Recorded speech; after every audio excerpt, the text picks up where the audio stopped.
छात्रों, आप अवश्य ही अब तक माता का अंचल पाठ पढ़ चुके होंगे। मैं एक प्रश्नोत्तरी लेकर आपके सामने उपस्थित हूँ।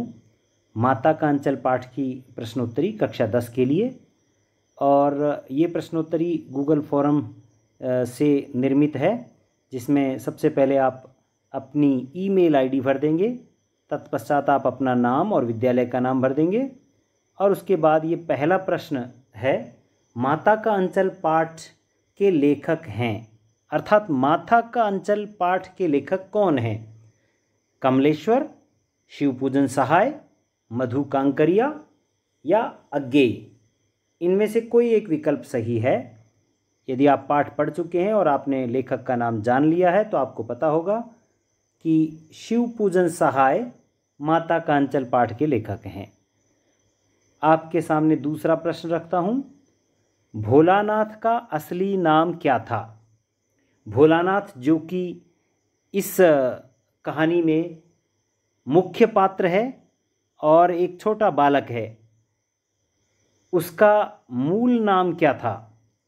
शंभुनाथ, तारकेश्वरनाथ, काशीनाथ या गयानाथ? इनमें से कोई एक विकल्प सही है। और आपने यदि ये पाठ ध्यानपूर्वक पढ़ा है तो आपको पता होगा कि तारकेश्वरनाथ इस में भोलानाथ का असली नाम है। प्रश्न नंबर 3 आपके सामने रख रहा हूँ। पूजा पाठ कर चुकने के बाद बाबूजी क्या किया करते थे? यानी कि भोलानाथ के बाबूजी पूजा पाठ किया करते थे और उसके बाद में शंभुनाथ का नाम जप करते थे, पहला विकल्प। दूसरा, भगवान शिव का भजन करते थे। तीसरा, राम का नाम जपते थे। या चौथा विकल्प, राम का नाम लिखते थे। और यदि आपने इस पाठ को पढ़ा है तो आपको पता होगा कि भोलानाथ के बाबूजी पर्चियों पर राम का नाम लिखते थे और उसे आटे की गोलियों में डाल करके और मछलियों को खिलाने के लिए जाते थे। प्रश्न नंबर 4 है, बचपन से ही भोलानाथ किसके अंग लग गए थे?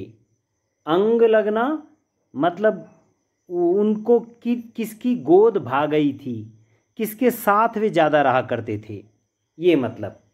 क्या बाबूजी के, मैया के, भैया के या दादी के? पाठ में आपने भी पढ़ा होगा कि दादी कोई पात्र पाठ में नहीं है, भैया भी कोई एक पात्र वहाँ नहीं है, मैया जरूर पात्र है, लेकिन मुख्य रूप से भोलानाथ बाबूजी के अंग लग गए थे, इसलिए बाबूजी ही इसका सही उत्तर है। और अब आपके सामने रख रहा हूँ 5वां प्रश्न। लेखक ने पाठ में माता के अंचल को क्या बताया है? क्या मतलब कि क्या स्वर्ग का सुख बताया है, पेड़ की शीतल छाया बताया है, प्रेम और शांति का चंदोआ, स्नेह व प्रेम की छत? इनमें से क्या बताया है लेखक ने? तो इनमें से मुझे लगता है कि प्रेम और शांति का चंदोवा बताया है माता के अंचल को लेखक ने। जरा देख लीजिएगा, यही सही उत्तर है। और अब आपके सामने रख रहा हूँ 6ठा प्रश्न, प्रश्न नंबर 6। बच्चे का अपने पिता से अधिक जुड़ाव होने पर भी विपदा के समय वह माँ की ही शरण क्यों लेता है? यानी कि यद्यपि भोलानाथ अपने बाबूजी के अंग लगे हुए थे, बाबूजी के साथ ही खेलते गाते हंसते थे, तथापि जब उन पर विपत्ति आई तो उन्होंने माँ के अंचल में ही शरण ली। ऐसा क्यों? बच्चा माँ के साथ ही स्वयं को सुरक्षित महसूस करता है, वह भावात्मक रूप से माँ से अधिक जुड़ाव महसूस करता है, या माँ के आंचल में उसे दुख का एहसास नहीं होता है? कौन सा विकल्प सही हो सकता है, जरा बताइए। मेरे अनुसार ये तीनों ही विकल्प सही हैं और इसलिए इसमें उपरोक्त सभी उत्तर होना चाहिए। ये उपरोक्त सभी मैंने उत्तर इसमें किया। अब आप देखिएगा प्रश्न नंबर 7। भोलानाथ अपने साथियों को देखकर सिसकना क्यों भूल जाता था? जब भी वह अपने साथियों, अपने बराबरी के बच्चों का झुंड को देखता तो रोना भूल जाता था जब तक वो रो रहा होता था। कौन सा विकल्प सही हो सकता है? उत्तरों में देखिए। वह अपने साथियों की मस्ती देखकर उसी में मग्न हो जाता था। अपने मित्रों के साथ खेलने में भोलानाथ को बहुत आनंद आता था। यदि वह साथियों के सामने भी रोना जारी रखता तो वे उसकी हंसी उड़ाते। बच्चे आपस में हंसी भी उड़ाते हैं, मजाक भी करते हैं, अरे देखो देखो ये कैसे रो रहा है ना।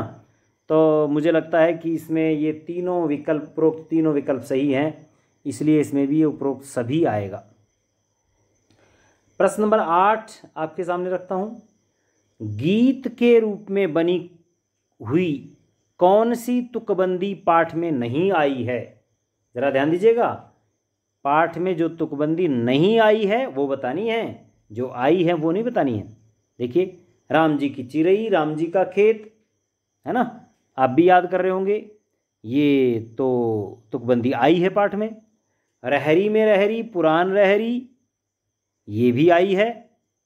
अक्कड़ बक्कड़ बम्बे बो, बताइए क्या ये तुकबंदी आई है पाठ में? या जहाँ लड़कों का संग वहाँ बाजे मृदंग, बताइए इनमें से कौन कौन सी आई हैं? वो ज़्यादा हैं। एक ऐसी तुकबंदी भी है जो पाठ में नहीं आई है।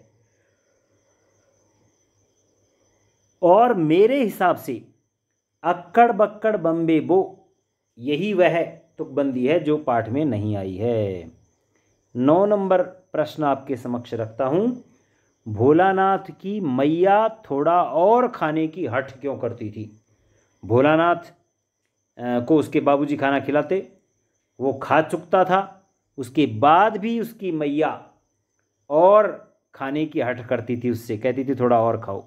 बच्चे के भूखे होने के कारण, बाबूजी पर भरोसा न होने के कारण, आदत से लाचार होने के कारण, या अत्यधिक स्नेह व वात्सल्य होने के कारण? कौन सा विकल्प सही हो सकता है? आप बताइए ज़रा।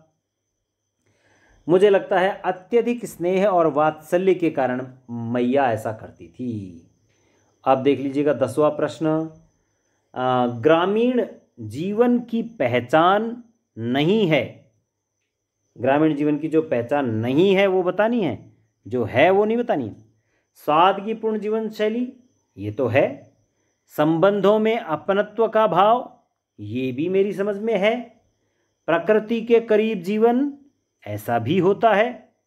और आधुनिक यंत्रों का उपयोग, क्या ये भी ग्रामीण जीवन की पहचान है? तो आप भी समझ गए होंगे कि आधुनिक यंत्रों का उपयोग यही जो है ग्रामीण जीवन की पहचान नहीं है।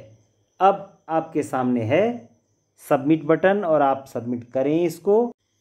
और हमारा उद्देश्य है कि आपको 100% अंक मिलें। ये स्कोर आपका व्यू स्कोर है। ज़रा देखिए, 10 में से 10 अंक आपको प्राप्त हुए और यही हमारा उद्देश्य है। धन्यवाद आज की प्रश्नोत्तरी में भाग लेने के लिए।